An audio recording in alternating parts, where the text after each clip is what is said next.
ভূত নিয়ে অনেক কথাবার্তা সমালোচনা, ভূত আছে নেই এগুলো আমরা সব অনেক কথাবার্তা শুনেছি, সমালোচনাও করেছি। কিন্তু মরার মাথা যে কথা বলে সেটা কি আমরা কখনো জানি? কি শুনেছি? যদি মরার মাথা কথা বলে না, তাহলে আমার গল্পটা একটু শুনে দেখো না। গল্পের নামই হচ্ছে এইটা। লিখেছেন রবিদাস সাহা রায়। আমি বলবো এটা কলকাতার ঘটনা।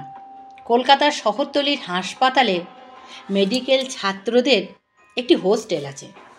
গ্রীষ্মের ছুটিতে ছাত্রাবাস পুরোপুরি ফাঁকা। সকলেই যে যার বাড়ি চলে গেছে। শুধু রয়ে গেছে 3জন ছাত্র। 3জন ছাত্রের নামগুলো কি কি? অমল, সুধীর আর নিহার। তারা ঠিক করেছে ছুটিটা নষ্ট না করে মন দিয়ে পড়াশোনা করবে। আগামী বার্ষিক পরীক্ষায় ভালো রেজাল্ট করবে, এই তাদের সংকল্প। সত্যি তারা মন দিয়ে পড়াশোনা করছে। যে ছাত্রাবাসে সব সময় ছাত্রদের হই হুল্লোড় হট্টগোল লেগে থাকে, তা এখন নীরব।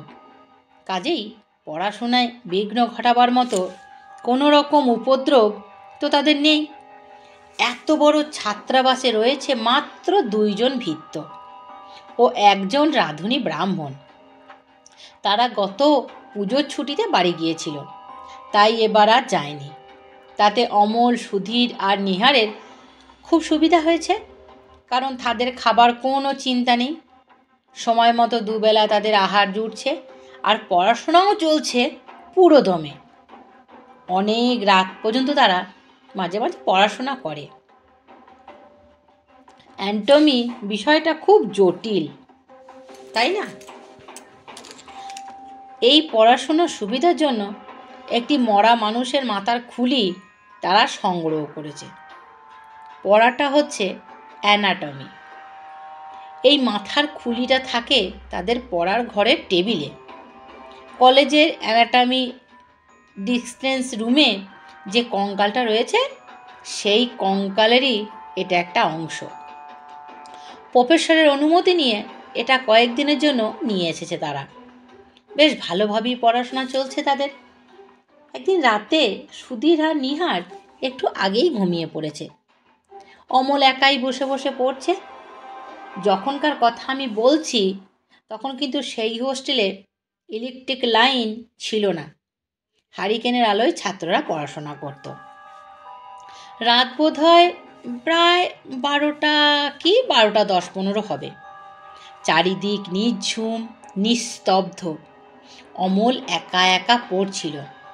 তার চোখেও বুঝি ঝিমুনি আসছিল একটু একটু। হঠাৎ একটা শব্দ শুনে অমল বই থেকে মাথা তুলে ঘরের যেখানটায় পায়ের শব্দ, কিন্তু সে শুনতে পেল পায়েরই শব্দ, কিন্তু ঘরে তো কেউ নেই। সুধীর ও নিহার তাদের বিছানায় ঘুমুচ্ছে। মনের ভুল হয়েছে ভেবে অমল আবার পড়ায় মন দিল। চেঁচিয়ে চেঁচিয়ে পড়ছে না, মনে মনেই পড়ছে অমল। হঠাৎ বইয়ের পাতার উপর চোখ বুলিয়ে যাচ্ছে, কিন্তু ওই যে কেমন একটা শব্দ সে শুনতে পেয়েছিল অমল, সেটা কিন্তু আবার শুনতে পেল। হ্যাঁ, এটা পায়েরই শব্দ। অমল আবার মুখ তুলল, কিন্তু আশ্চর্য, এবারও কোনো লোক সে দেখতে পেল না। ঠক ঠক শব্দ শুনতে পেয়ে টেবিলের উপর তাকিয়ে দেখল মরার মাথার খুলিটা টেবিলের উপর থেকে আস্তে আস্তে শূন্যে উঠে যাচ্ছে। ব্যাপার দেখে স্তব্ধ হয়ে গেল অমল। মনে তার ভয়ও লাগছে।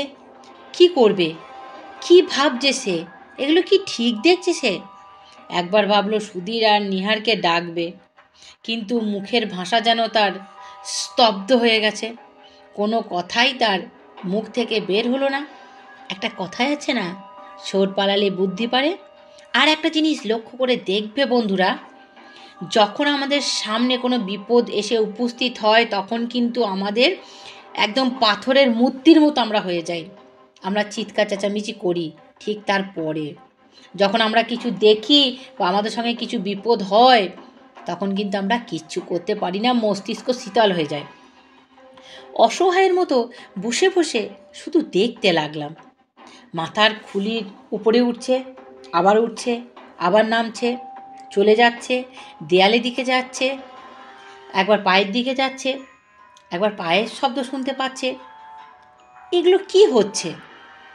যেখানে মানুষের মাথার সমান উঁচু একটা জায়গায় গিয়ে মাথার খুলিটা স্থির হয়ে রয়ে গেল। তারপর সেই খুলির মুখ থেকেই যেন কথা বেরিয়ে এলো, অমল। অমল মাথার খুলিটা তার নাম ধরে ডাকছে অমলকে। ভারী আশ্চর্যের ব্যাপার দেখলো অমল।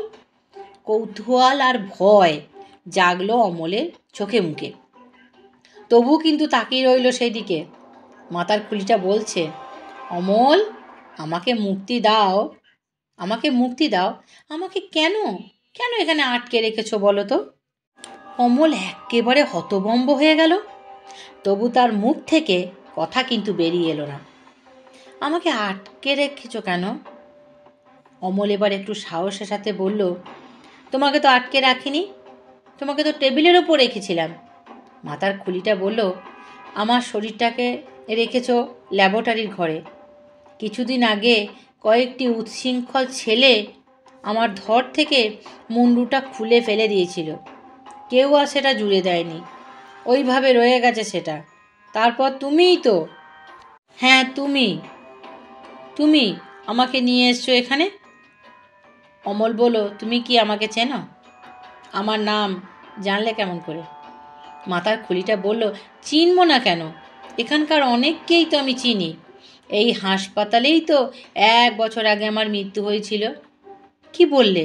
1 বছর আগে তোমার মৃত্যু হয়েছিল এই হাসপাতালে? হ্যাঁ, আমার নাম তো ইয়াসিন। আমি বি ওয়ার্ডে 7 নম্বর বেডে ছিলাম। ছুরি বেঁধা অবস্থায় আমাকে হাসপাতালে ভর্তি করিয়ে দিয়েছিল পথের কয়েকজন লোক। তারপর আমার দলের লোকেরা খবর পেয়ে আমাকে হাসপাতালে দেখতে এসেছিল। যে ডাক্তারবাবু আমাকে চিকিৎসা করতেন তার সঙ্গে তুমিও তো আমাকে দেখতে যেতে। তোমাকে ছুরি মেরেছিল কারা? আমাদের বিপক্ষ দল। বিপক্ষ দল মানে? তুমি পার্টি করতে নাকি রাজনীতি করতে? না না, ওসব নয়। আমাদের ছিল চোরাই মাল চালান করার পার্ট। আমি ছিলাম লিডার। আমার কাছ থেকে আটঘাট শিখে নিয়ে ওই যে আটঘাট শিখে নেওয়ার পর দুজন লোক দল ছেড়ে দিয়ে নিজেদের পার্টি করলো, কিন্তু আমাদের সঙ্গে পেরে উঠল না। আমরা যেভাবে মালপত্র জোগাড় করতাম সেভাবে জোগাড় করতে পারতো না। তাই আমার উপর ওদের খুব হিংসা হলো। সেই জন্য তোমাকে ছুরি মেরেছিল। তুমি পুলিশের কাছে ওদের নাম বলনি? হ্যাঁ বলেছিলাম তো, কিন্তু পুলিশ ওদের খুঁজে পায়নি। ওদের কি কোনো আস্তানার ঠিকানা আছে? তোমাকে মেরে ওদের লাভ হয়েছিল কি? আমাকে মেরে? না না, লাভ হয়নি। আমি যার কাছ থেকে চোরাই মাল সংগ্রহ করতাম তার নাম ছিল বদ্রিলাল। আমার দল থেকে চলে যাওয়ার পর নাসিম আর আমজাদ বদ্রীনাথের কাছে সেই মাল সংগ্রহ করবার চেষ্টা করেছিল, কিন্তু বদ্রিলাল ওদের বিশ্বাস করতো না। বদ্রিলালও খুব কম মালপত্র ওদের দিত। তাই নাজিম আর আমজাদ ভেবেছিল ওদের পথের কাঁটা আমাকে। আমাকে না সরালে ওদের কিন্তু উদ্দেশ্য সিদ্ধ হবে না। সেই জন্যই আমাকে মেরেছিল। আমি হাসপাতালে মারা গেলাম। আমাকে মর্গে পাঠানো হয়েছিল। আমার দলের লোকেরা সেখান থেকে আমাকে উদ্ধার করে নিয়ে গেল কারখানায়। আমাকে কবর দিল। কিন্তু ভাগ্যের কি খেলা দেখো, আমি সেই সেই যে চোরের মালের কারবার করতাম, মরার পরও গেলাম সেই চোরা মাল পাচারকারীদের হাতেই। আমার কঙ্কালটাও রেহাই পেল না গো। যেসব লোকেরা কঙ্কালে চোরা কারবার করে তারা একদিন আমার কঙ্কালটাও তুলে নিয়ে গেল। তারপর হাত বদল হয়ে আমার কঙ্কালটাও এসে গেল এই হাসপাতালে। অমল স্তব্ধ হয়ে কথাগুলি শুনল। তারপর জিজ্ঞাসা করলো, তাহলে এখন নেই আজিম আর আমজাদ? খুব চোরাই মালের কারবার করছে না? ইয়াসিন বলল, না না, সেই সুযোগ তাদের দিইনি। নাজিম হলো দলের পান্ডা, বুঝলে। তাকে একদিন রাত্রিবেলা পেয়ে নির্জনে আমি একদম জায়গা দেখে ধাপার মাঠের কাছে, বুঝলে না, তাকে গলা টিপে মেরে ধরেছিলাম। সে অনেকক্ষণ ধস্তাধস্তি করলো আমার সঙ্গে, কিন্তু পারল না। আমার সঙ্গে শক্তিতে সে পারবে কেমন করে গো? আমার গায়ে জোর চিরকালই ওর চেয়ে অনেক বেশি। তবু লড়েছিলাম অনেকক্ষণ। তার কাছে একটা ছুরি ছিল, সেই ছুরি নিয়েই সব সময় চলাফেরা করত। কিন্তু ছুরি দিয়ে আমাকে মারলে কেমন করে বলো তো? ওর রক্ত মাংসের শরীর, আর আমি ছায়া হয়ে ওর সঙ্গে লড়াই করছি। এক সময় ওকে খতম করে দিলাম, ওর ছুরি দিয়েই শেষ করলাম ওকে। অমল চমকে উঠে বলল, হ্যাঁ বলো কি? ইয়াসিনের মাথার খুলিটা বলল, হ্যাঁ হ্যাঁ, নাসিম এইভাবে খতম হলো। এরপর আমজাদ একদিন ধরা পড়ল পুলিশের হাতে। একটা চোরাই মাল পাচার করতে গিয়ে হাতে নাতে ধরা পড়ল, জেল হলো তার। তারপর থেকে আমজাদ এই কাজ ছেড়ে দিয়েছে। অমর বলল, কিন্তু তোমার যে এই অবস্থা, কেন বলো তো? তুমি কি চাও আমার কাছ থেকে? ইয়াসিন বলল, আমি চাই মুক্তি। তোমাকে কিভাবে আমি মুক্তি দিতে পারি? অমল বলল। ইয়াসিন বলল, শোনো তাহলে, তোমাকে একটা গোপন খবর বলছি, তাতে তুমিও বেঁচে যাবে, আমিও ভালোভাবে থাকতে পারবো। বলো, কি বলতে চাও তুমি আমাকে? যে ঘরের কঙ্কালগুলি আছে, সে ঘরের দারোয়ান কঙ্কালগুলিকে বিক্রি করে ফেলার মতলব করছে। যারা এসব ব্যবসা করে তাদের সঙ্গে ষড়যন্ত্র করেছে সে, ফেলার মতলব করেছে সে, এগুলো কি বিক্রি করবে, বুঝলে।